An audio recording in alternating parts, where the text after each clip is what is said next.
நண்பர்களே, ஒரு உண்மையை சொல்லுகிறேன். இந்த தோல்விக்கு பிறகு நாம் காலத்தை புடம்போட வேண்டும். இயக்கத்தை இந்த தோல்விக்கு பிறகு நாம் செம்மை உறுத்த வேண்டும். என்ன நிகழ்ந்தது என்பதை நமக்கு நாமே சுய பரிசோதனை செய்து கொள்ள வேண்டும். நான் ஒன்றை சொல்லிக் கொள்ள வேண்டும் என்று ஆசைப்படுகிறேன். நான் எளியவன், அரசியல் அறியாதவன், உங்களோடு பயணிக்க வாய்ப்பு அற்றவன் அல்லது தகுதி கூட இல்லாதவன்.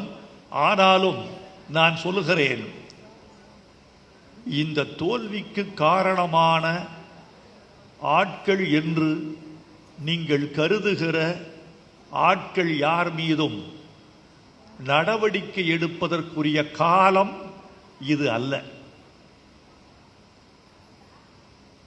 யார் மீதும் நடவடிக்கை எடுப்பது இது அல்ல என்று நான் சொல்வதற்கு காரணமே, எல்லார் மீதும் தவறு இருந்தால் யார் மீது நடவடிக்கை எடுப்பது?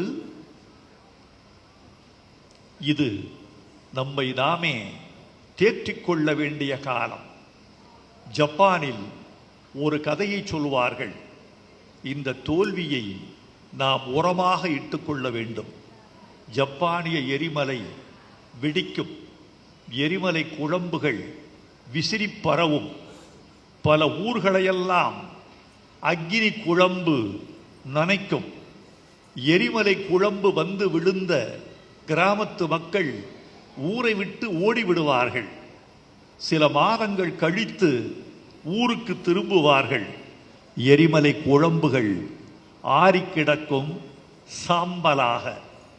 அந்த சாம்பலை அள்ளி நிலத்திலே விதைப்பார்கள். அந்த சாம்பலை போன்ற உயர்ந்த உரம் உலகத்தில் இல்லை என்பதை ஜப்பானியன் அறிவான். அந்த சாம்பலை நிலத்தில் விதைத்த பிறகு சாகுபடி செய்வான். ஒரே ஒரு விளைச்சலில் 3 மடங்கு சாகுபடி காணக்கூடிய வலிமை அந்த சாம்பலுக்கு உண்டு. அந்த சாம்பல் தான் இந்த தோல்வி. அந்த விவசாயி தான் நீங்கள். அந்த விளைச்சல் தான் எதிர்காலத்தில் நீங்கள் காணப்போகிற வெற்றி என்று நீங்கள் கருதி கொள்ள வேண்டும்.